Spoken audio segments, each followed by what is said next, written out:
So welcome to the Margin Business Digital Entrepreneur podcast.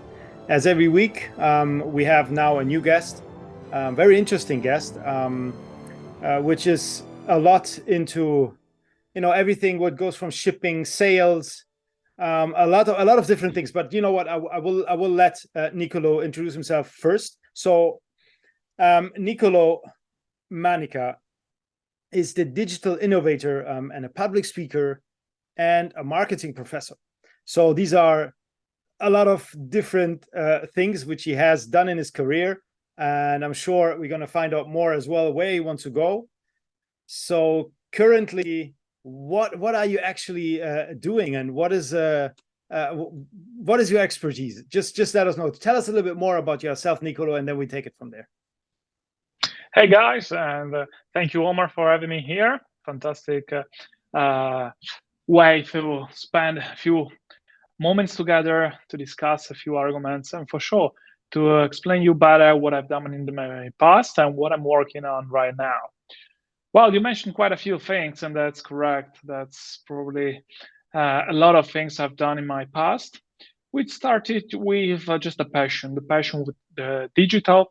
I remember starting around 2011, actually, 12, let's say 12, because 11 maybe was the first touch, then properly doing something was 2012, so more than 10 years ago.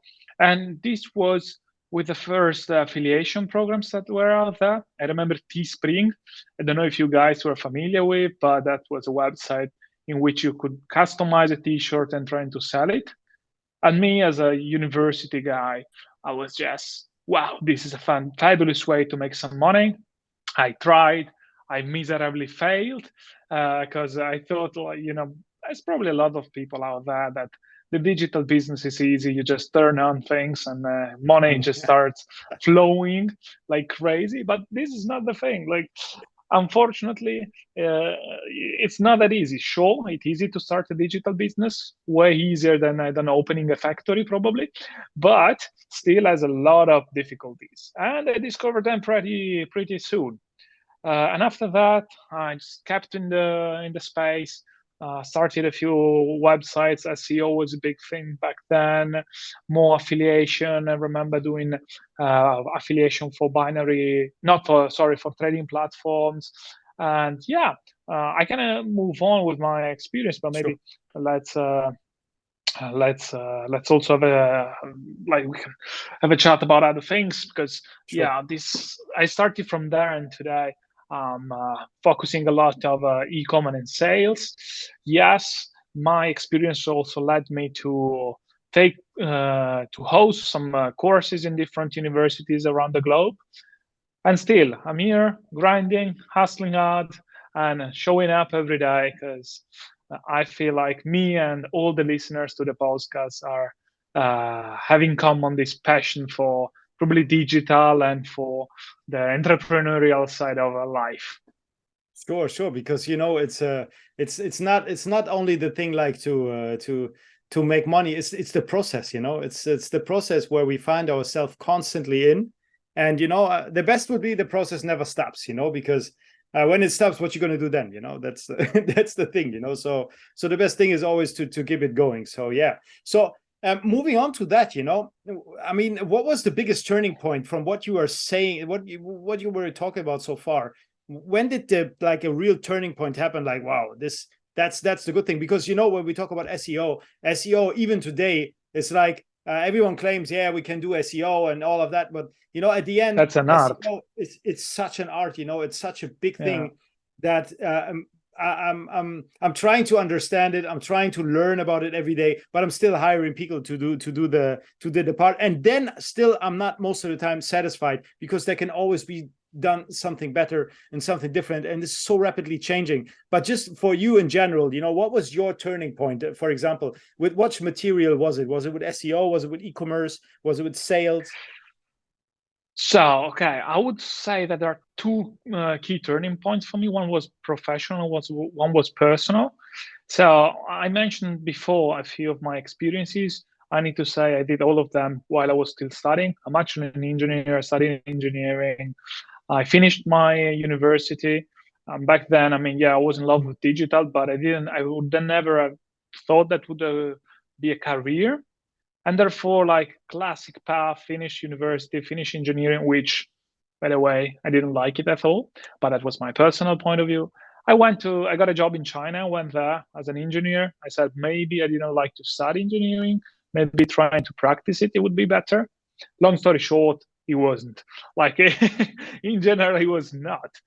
And then I went back to study a bit and then to digital. So I would say my biggest turning point as a person would be the one of understanding what's important in my life.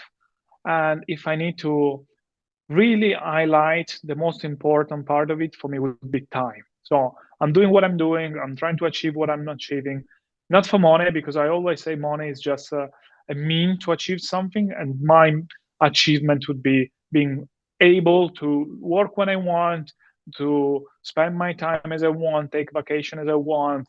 If to do tomorrow I want to wake up at 12, to wake up at 12, like, okay, maybe this, of course, you want to be enabled to, then you never do it. But still, the Exactly. fact that, like, what they say about entrepreneurs, those are the guys that don't stop. They don't want to work 9 to 5 to end it up working 8 to 12 or 8 to Just midnight. to have the So possibility, just to have the possibility exactly. to actually, it's like a super good fit athlete, like, I'm very, very into sports, and I'm just like thinking about the donut is enough. I don't need to eat the donut. It's good to look at it and go into the shop maybe and look at it. That's enough for me. You know what I mean? I know, this is it. Like, so for me, time is key. And when I understood, probably after having tried to work as a in a company, which, by the way, it's really, like, it's great, but you need to understand yourself. There are a lot of people out there, and thanks God they are there, that just they like what they do, and life is easy, life is good. I am really admire them. On my Bro. side, like, what can I say? Like, I have different. I'm doing what I'm doing for different reasons. So that was a personal point, a turning point, really important, which led me to become an entrepreneur. While on the professional level, doing what I'm doing today, which is mostly e-commerce and sales, it's kind of a built up of different experiences. So I wouldn't just say that one day I woke up and I said, "Oh my God, Eureka! This is my idea. This is what I'm gonna do." It's day by day you build something, and eventually you turn around and you see that every small brick created a house, a project. But most of the time, sometimes we don't really understand exactly why we are doing things, but we just see the full picture later on and we say, exactly, I knew it, but I didn't see it sometimes. Or sometimes we saw it before. That depends.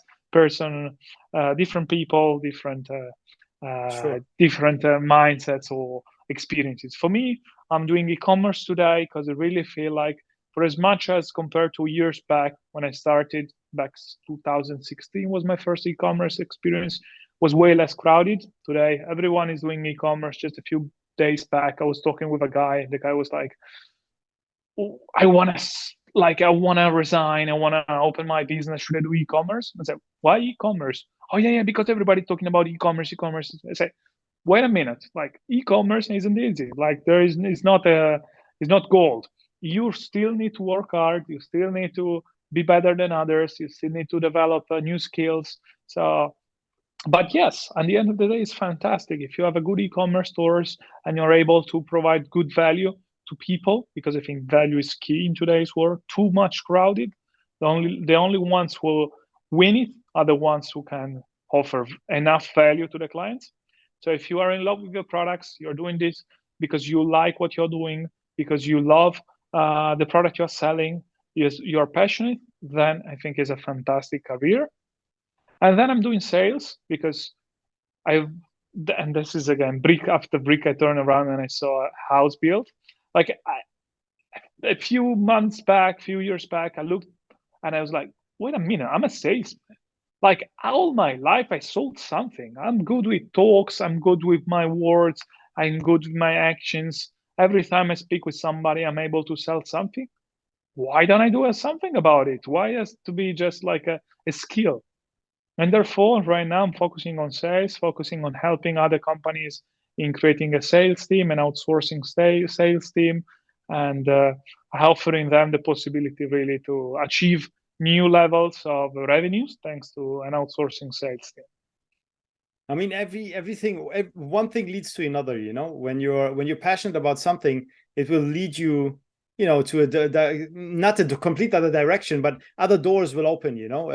When you search for them, obviously, if you don't search for the door, then no door is opening. Then they all stay closed. But if you search and you try to knock, then they open. That's completely logic. And that's when I see as well when you mentioned before China and you mentioned engineering.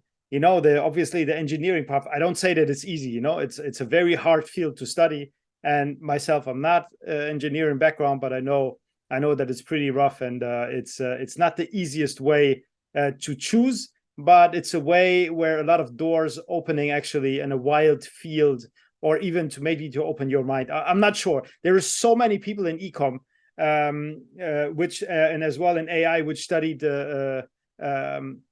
engineering. So But you see, you said a good point. Like, I need to say that in my path, I've always been stubborn.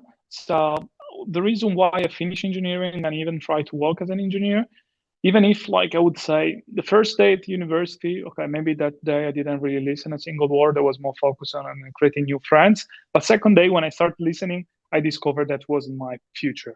However, like, I'm stubborn, so I just said, okay, let me finish this. And 3 years later, I got my degree, which also led me to getting the job. And as you said, we have a lot of doors. Those are not open. However, we need to knock. We need to open those doors. And sometimes it's not easy. You need to be stubborn. You need to try to open. Maybe sometimes you are pushing and you need to pull. Might take years, yeah. Yeah, exactly. So as everything in life, I think a good skill of an entrepreneur of the one of always showing up, even when things are not going correctly, because eventually I'm sure could be the first business, could be the second, could be the third, but eventually I would say is also probability talking. Things are going to go right. Definitely. And going back to China for you, because I think as well this is there where you got your connections for the sourcing. Is that correct? And as well to understand what products you can sell today or what products you can sell tomorrow, what is the trending products, and where you can sell. Can you tell me as well, just this was the first question. Second question is, where is the main marketplaces you sell, or don't you sell at the moment anymore? Okay, so yeah, in China, I really understood the potential of the country and their ability to source and fulfill orders. Like, I've seen massive warehouses, and I was like, wow, these guys, or even those shops. I don't know if you're familiar. They have huge shops where they sell really everything. I even went to the Canton Fair in Guangdong, in Guangzhou. It was crazy, like the biggest conference I've ever attended. And therefore, I understood it. This when I got that I had to sell something in my life.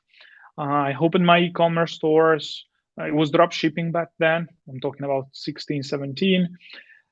And while I was doing e-commerce, I actually got that was kind of a lack in the industry. So as much as it was easy to open an e-commerce, you go on Shopify. Let's say that maybe you don't need to be a developer. Okay, you need to still being able to use a computer, but still, it's quite straightforward to open an e-commerce. Yes. Getting traffic, that's as well like quite straightforward. Main platforms, Facebook, for example, it's kind of easy. Let's say I wouldn't say it's the easiest part, but like if you want to launch a small, simple ad is easy. Then, of course, talking about ads strategies, we can open an entire new chapter, and I don't want to do. But still, running an ad is easy. Or if that is even too much for you, you can just contact an influencer, say, hey man, this is my product. You are in the niche. I don't know. I pay you 50% now, 50% when you've done the promo, and they send you traffic. Or even micro-influencer, Exactly. Sorry. Like, you just ship the product. You say, this product for a few stories, So, well, I think we can do another entire podcast about Yeah, for sure, influencers. for sure. We go I deeper. That's wouldn't what I said like. as well in the beginning. Yeah. I'm not the most fan of influencing marketing. However, I know there's potential. Okay. It's just sometimes it's dealing with a lot of troubles. Okay. Yes, I know. Stop here. I know. I stop here, but my experiences are not fantastic. Maybe I got the wrong ones, huh? But anyway, what it wasn't easy, it was to connect and to establish your operations. I'm an engineer, so I thought operation would have been straightforward. I discovered pretty soon that dealing with Chinese would have, like, I even said, okay, maybe now I need to learn Chinese, because it was so hard to have me heard. They didn't understand. They maybe didn't want to understand. I don't know. It was tough. So back 2018, I decided to create a startup. I opened my startup in Silicon Valley. It was about operations. The idea was the one of letting operation being easy as much as creating a store or acquiring traffic. I got funded by Sequoia, Jason Calacanis, blah, blah, blah. Did 4 years of good business. Last year, our main investor took over. And right now, Amazing. I'm offering my services to some other Chinese suppliers who are actually in the need of expanding. These guys are doing an amazing job. They are huge. They have their own warehouses, and they really know how to ship and fulfill a product. You asked about trends. I would say trends, in my experience, for what I've seen in the past years at this point, are kind of like always different, but always same. There is a lot of seasonality. Sorry. So I've seen same products just being sold year after year, just in the right moment. I've seen some products which were like they did a boom, and then I don't know, like we completely disappeared. A few could be, I don't know, the backpack anti-thief. Everybody bought that, and it is no more a thing today. What I've seen recently are those heaters, small heaters for the office, for houses. Those are products that, again, seasonal because it's winter. Sure. However, really, the main takeover, what I've seen, the results are not created by the products themselves, but by the entrepreneurs. In helping different entrepreneurs, different e-commerce owners in the past years, I've seen that the ones who made it were the one with the most valuable product and the most valuable service. Therefore, I'm talking about products which are a bit more custom made, a bit more perfectly created, perfectly designed for the needs of the client. For a need. They were created exactly. for a need. So even the heater, just sending the heater like that, yeah, you might be successful in the short term, but I think not on the long term. However, if you're able to, okay, this heater, how can I make it a success? Who's my niche? How can I really target a niche? How can I make a logo that targets a niche? How can I create a communication strategy that targets those clients? How can I make a huge brand? How can I do good partnerships? So even a product that is mass market can really become a success, which is different from because if it's mass market means that, yeah, a lot of people are buying, but there are a lot of people selling it. However, if you're able to make it unique both in the qualities of the products, so trying to talk with the supplier and making it a bit different, or unique in terms of the positioning, in terms of your marketing strategy, in terms of what you're offering. I don't know, you're selling an heater, you can just sell that, or you can make it together with they cross-sell products, some services, some some customer experiences, some I don't know, courses, consultation, I don't know, but really making it, or a promos, you buy for 5 and I don't know. I mean, there are different strategies, but just try to be unique and try to create a brand for real. Yes, I agree completely with you at the last point here. A brand is definitely the way to go. And to create a brand out of passion, not because you think, oh, let's I need to make some money. No, it's really about the passion, what you're doing and what you love, and put this into a brand and into your product. This is how you just create, or you understand the need of the customer at the same time. Obviously, when you like something and nobody wants it, and why do it?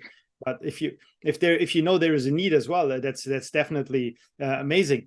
And because of that, we come to the next point, because of sales.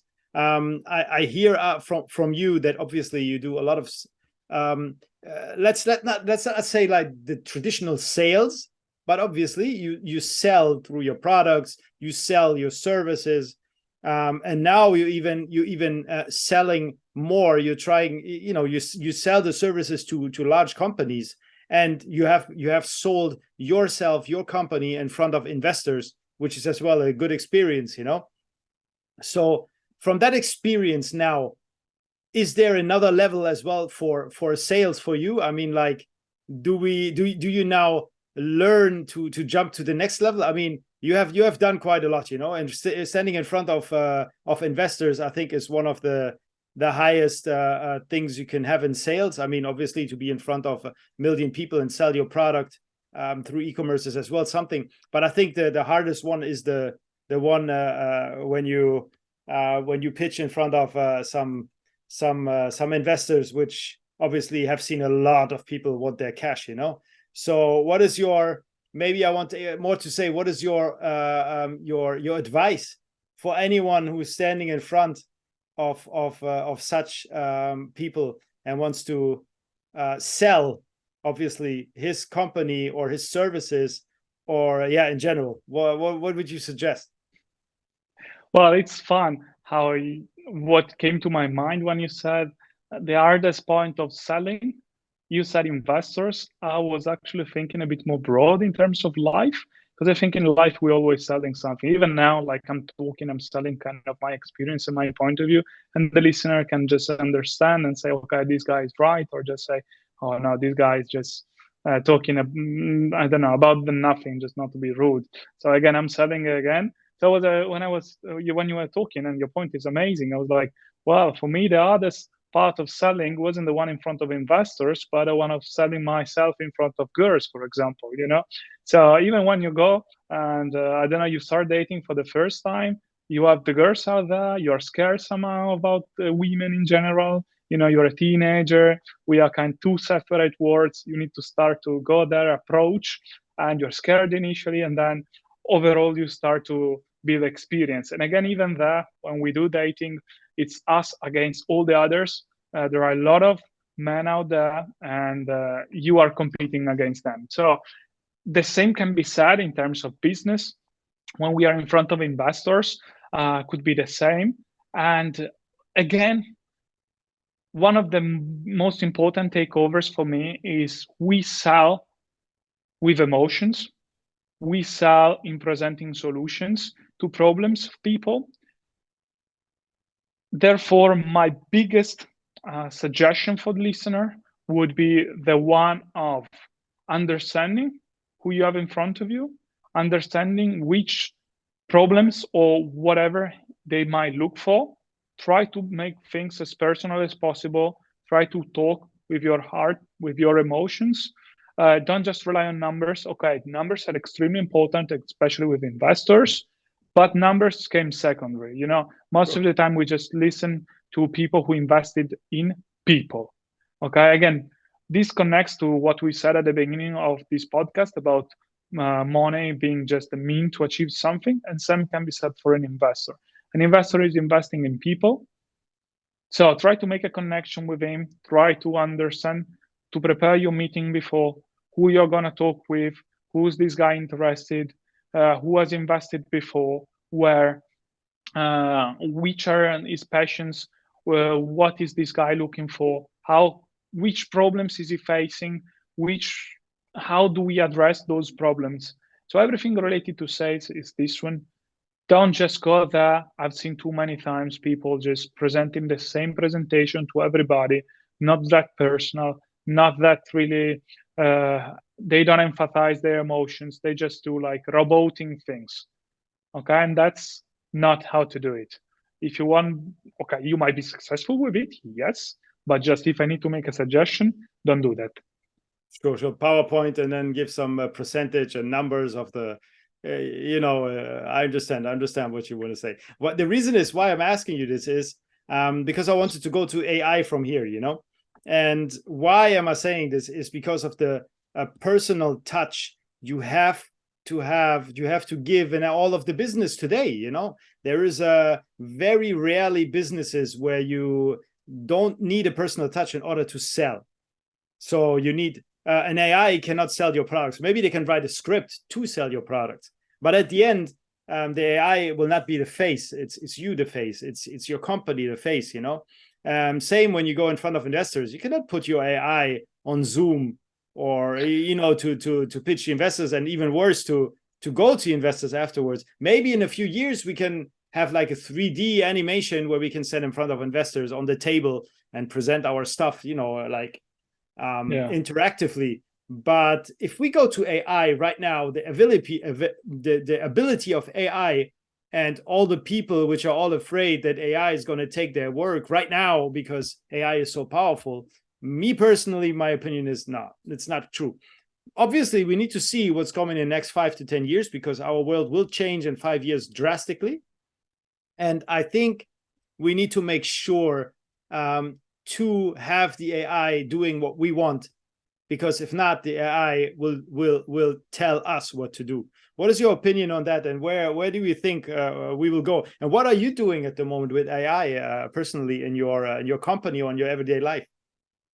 Well, I completely agree with you.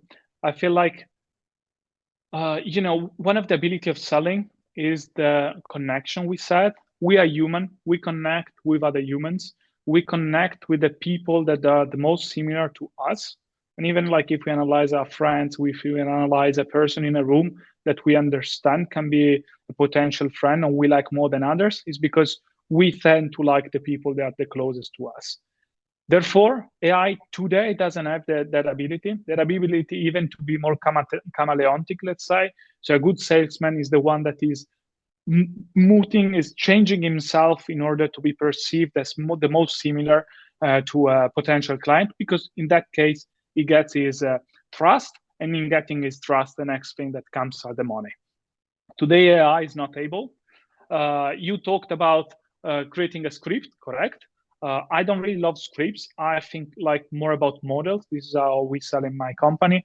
There is a model. If you just follow a script, might not be beneficial, because again, if you have to change it because the person in front of you is not really adapting, it might be incorrect. So again, AI, if it's just about scripts, I wouldn't really recommend it. However, AI, how I use it today and how can be beneficial, for example, is in business development. AI can do the first initial search, can be the first initial conversation in a chat, can analyze the client, can analyze the prospect, clearly giving us a good overview of who is going to be in front of us when we make the call or when we do the meeting. So for sure, AI is amazing. It's an amazing tool. You should use it.